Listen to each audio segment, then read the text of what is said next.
Guys, we're in Kiev. It's Team Eurovoxx and Mans FM. Woo! Let's talk semi-final one. Semi-final one.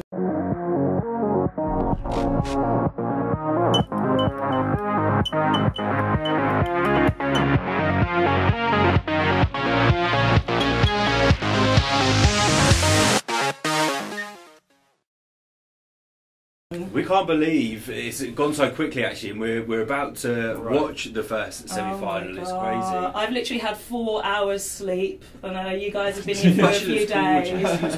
4 hours sleep, off the plane, straight here with these crazy fools. So Let's just pat the babies away tonight. No big boobies today. So Steen has been catching up on some of the rehearsals back at home. Us guys have been watching it either here in the arena or in the press centre.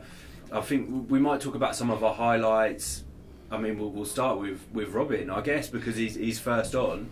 Right. Well, he didn't change much from the national final. He, I guess, changed just camera work in general. But what I like about this performance in comparison to Melody Festival is that the stage, there's like a border. I mean, the whole structure of the stage gives it another dimension. So because he said from the very beginning, hasn't he, that he's not going to change it because it's a winning formula. So why would they want to mess with something like that? So the thing is with Melfest is little Eurovision, really. So you don't need to change the performance because you've already gone through that whole process of semi-finals and the final. People know your song really well by that point. So I don't feel there's a need to change it. What do you think, I think the same.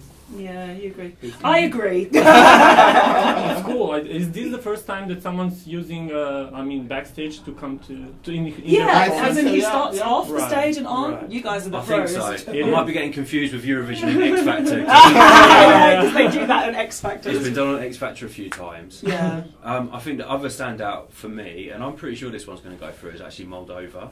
I think Moldova will, because it's bringing the fun, it's bringing the excitement. You need some light-heartedness, and I think we love the epic sax guy. Who doesn't love the epic sax guy? So I think that's an easy qualifier, especially from the UK. We like that kind of cheesy stuff, so I think it'll be fine. I think they don't have to worry. These guys are just having a lot of fun on stage. And we love their choreography.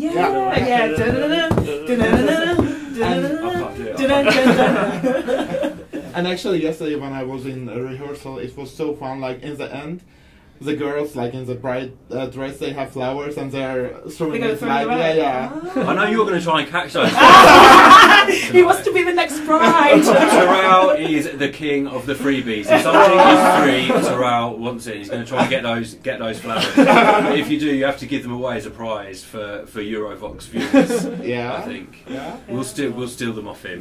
But the thing I love about Moldova actually is that it's kind of fun. It's a bit comedy, but the vocals are actually really good. Yeah, exactly. And sometimes it's not too much of a joke, is it? It's like there's joke acts where you can't take them seriously, but this has a bit of seriousness to it as well. I think you can say it's credible entry. You can relate to it. Like, I don't know, you probably like in earlier days, like you were flirting with someone that was not supposed, like parents' permission they need her. Isn't the song supposed to be about a MILF, like wanting to be with isn't that what it's about? Well, he's flirting with both actually. The mums of the brides, isn't it? Yeah, it's the mums of the brides. But actually, it will be fun if they would bring like real vibes.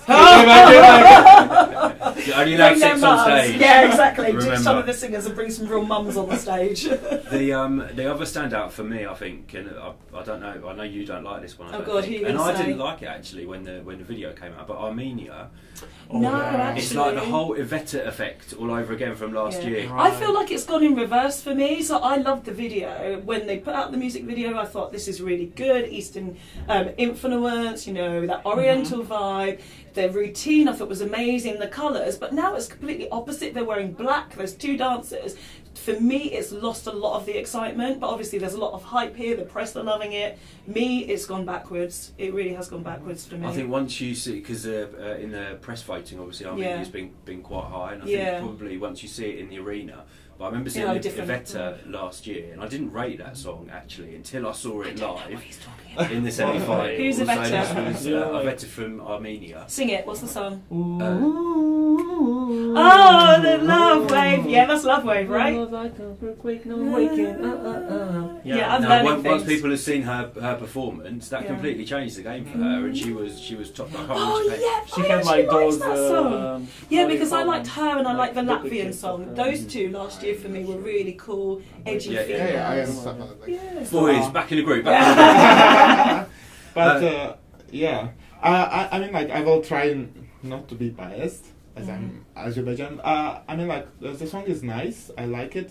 As you said, it has Oriental vibes. Yeah, yeah. And like, it reminds me kind of like Chinese, Japanese. Yeah, but vibes. that's what I think is lost from the video, because part of the dancing, you know, there was a lot of that martial arts type moves, and it was, for me, I like hip hop music a lot, it was quite crew lock. So they've lost a bit of the urban, they've lost a lot of the cultural elements that I particularly liked. Personally, that's what I think has gone. Well, we'll wait to see how it. Yeah, comes on the across stage. Yeah, on the street.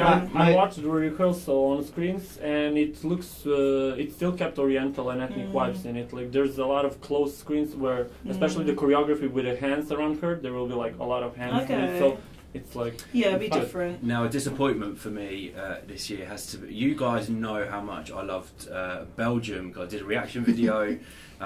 Stina wasn't a fan, but I think when I sent it to you, I had put loads of hearts. You put loads of hearts around this, and I thought, yeah, it's going to be an amazing song. Straight away, I was like, really? No, I've My head went, really? I've totally lost my love. I never liked for it from the Belgium. beginning. Studio I'm version, sorry for fantastic, her. but there's No. something missing. Bland, No, bland Blanche. I'm sorry, but it's the blandest song that we have.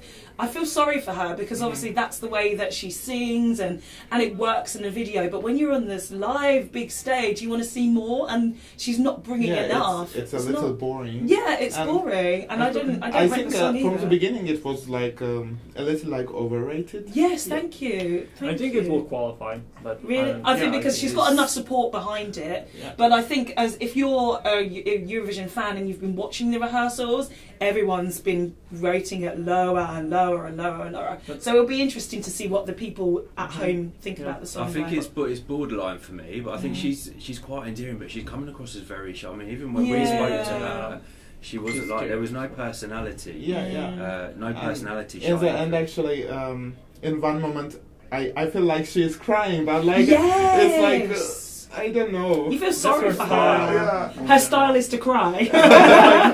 I don't know, that type of singing, like... But one Yeah. positive thing, what I think they did good, that they changed the dress. Yes. Yeah, I like And that they're the changing dress. stuff. Like, they're taking critiques, so there's not maybe much that they can do about her personality. I mean, that's like Yeah. something you are You born can't with, do like, that, with. yeah. So, but good luck to her. Absolutely. Sometimes Good with people, luck. that personality thing works because someone's endearing with Blanche. Yeah, like It's- Nathan, for it's just example, in not second working. semi-final, he's got like so much personality, you know, and that's like something you cannot keep up with. Like, you cannot just make yourself have that. Yeah, exactly. You can't force it. So let's talk about Azerbaijan. Dihaj. Wow, just wow. I don't know. Like, it's pure art. Yes. Yeah. Yeah, they've really thought about it. And I think obviously a lot of people were disappointed that Lorraine didn't make it through. If you saw her performance statements, was obviously one of the best artistic pieces, and when she didn't qualify, a lot of people were disappointed. We thought, oh, you know, it's going to be just maybe manufactured pop music that would turn up. But obviously Dihaj is really creative, and she's made people think a lot about what she's doing on the stage. And I think a lot of people at home, they might struggle to understand the message. I only learned what the horse was about today. So It would have been it interesting to see that actually with Dihaj and Lorraine. Lorraine, That would have been crazy. But I think generally people will really like it. They'll like the fact she's really cool and really edgy, and that's something different to the competition. I think she is bringing that edginess. Oh, to the absolutely! stage. I've loved the song personally. From And it's when I very cool, first and heard people it. will think it's cool when they see Yeah. it. I just hope she gets the celebrate point across about the diversity, horse's head. so she really brings, you know, I mean, just like whole style, she's unique, she stands out. That's what Eurovision is about to me. Exactly. Yeah, and she stands out for the right reasons rather than the wrong reasons. Right, we do have Slavko. Slavko. Where is my grade? Where's your grade? Where are the words? Well, actually, when I heard the song, I really loved it. Really? But when it came to the staging, I'm kind of because like I don't like him jumping like all the time, like in the stage. It's kind of like make it like it's not serious. There's no, I don't know if that is official choreography or if he's just having a good time on the stage and he's like, okay, I'm going to whip my braid a few times and that would be kind of cool. But no disrespect to Slavko because he is an amazing person. We love him as a person. My mum loves him. My mum loved our interview with him in London. She's like, he's my favourite.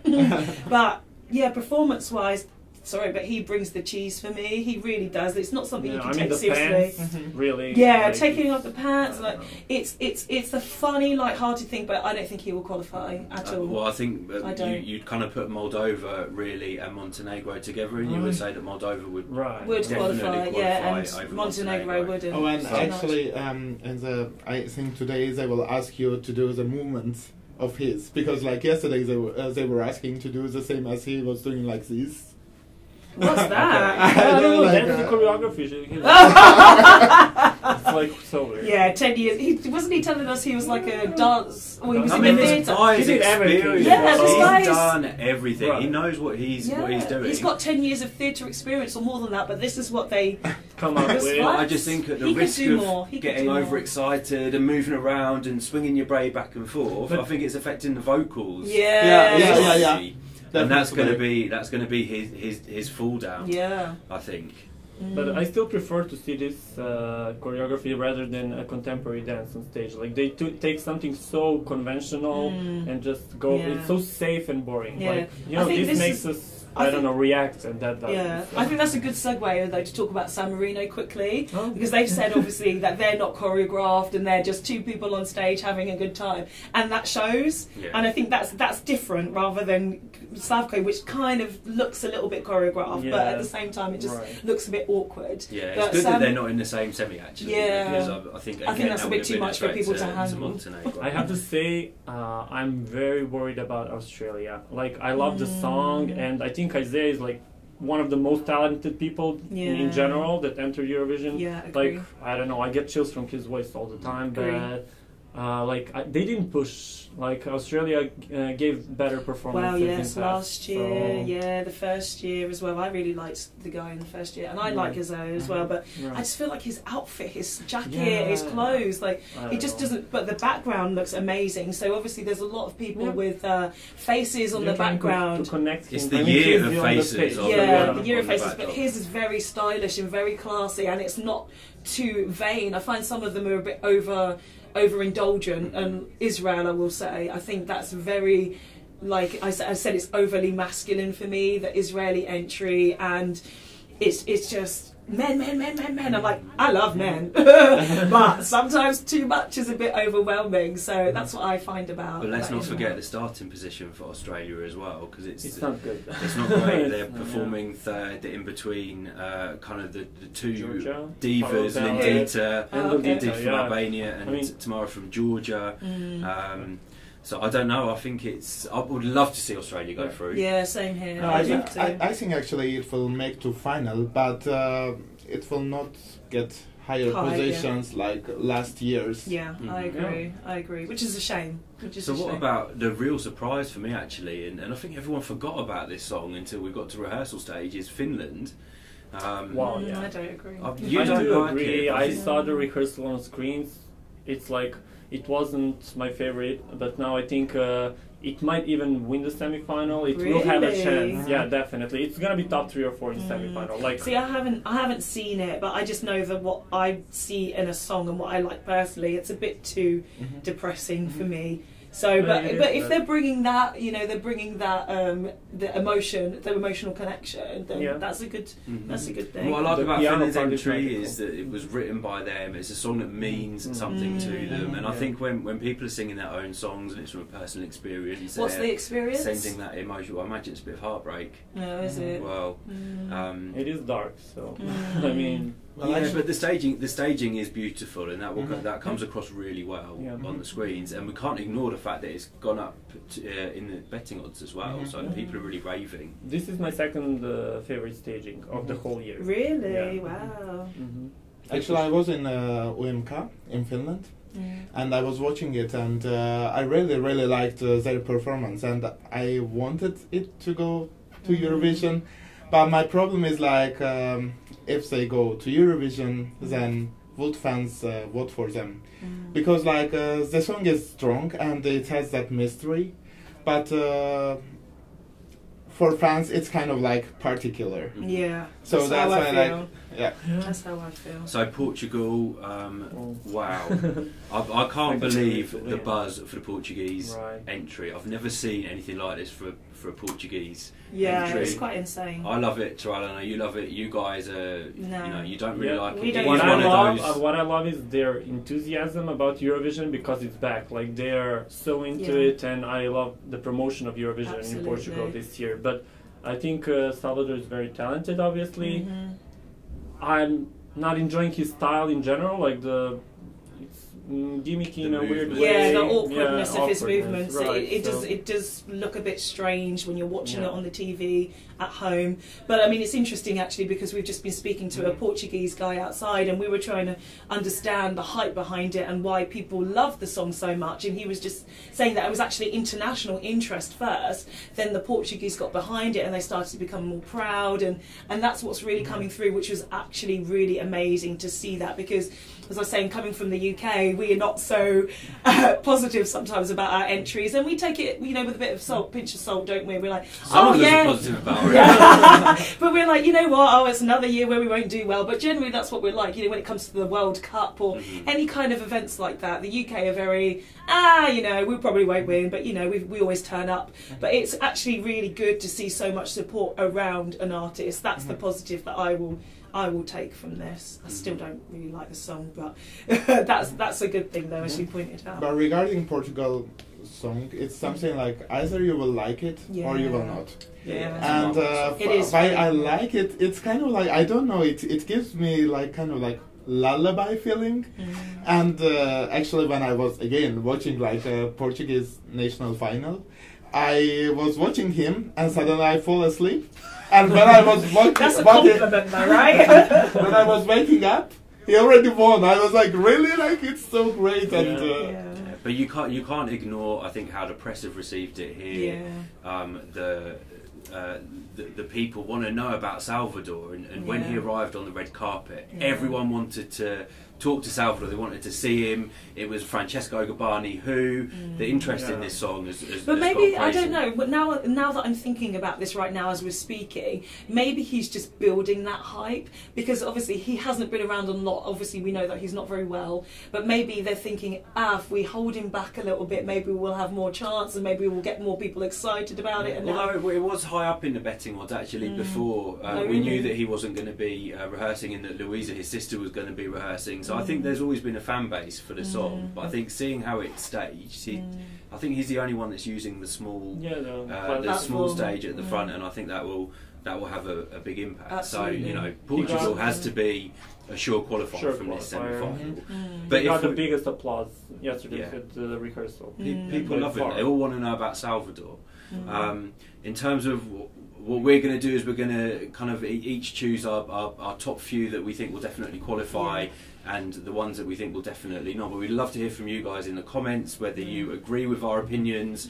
So don't forget to comment down there, subscribe as well, and don't forget to like our videos if you like us, which of course you will. So guys, sure qualifiers has to be Portugal. Yes. Sweden. No. Sweden, yes. You don't think it will qualify? No, I don't know. Oh no, sorry, qualify. Yeah, not personal preference. Portugal will qualify. Yes. Right. You know, I think he doesn't even need to say anything on stage. He'll just stand up and qualify. I think also Finland. Yeah, Finland, I think so. Finland, there's no way. Sweden, Finland, Portugal, Armenia. Azerbaijan. And Armenia, I think, are Azerbaijan, of course. Azerbaijan. I would love Iceland to qualify. I would love. I think it's going to be difficult for her. Yeah, I would love it. Her voice is so pure, so perfect. The way she looks, the stage, everything for me is what I like in music personally. I would love to see her qualify. I really would. I think not qualifying tonight. I think Czech Republic, Slovenia. Slovenia. What do you think about Latvia? What do you think about Latvia? Montenegro. Latvia has closing kind of the show. 50-50. Yeah, it's a bit on the fence. Could be. Yeah, I love it. I love Latvia, so I want them in the final, but We No, don't I know. know. I if don't think you they're know, going through, right. guys. They don't have any neighbours in their semi-final. So that's our roundup for today's semi-final, who we think will go through. As I said, comment, like our video, subscribe and share it on Facebook, Twitter, etc. But do let us know. We really want to hear from you guys, so please do let us know in the comments whether you agree with us and who you think will qualify and will not qualify tonight. Over and out, guys, from Team Eurovoxx. Bye. Hi, it's Dina again. Don't forget to subscribe to all of the Eurovoxx videos. Subscribe to the channel, like and comment. If you're liking these videos, you want to see more, you want to see something different, let us know, because these videos are for you.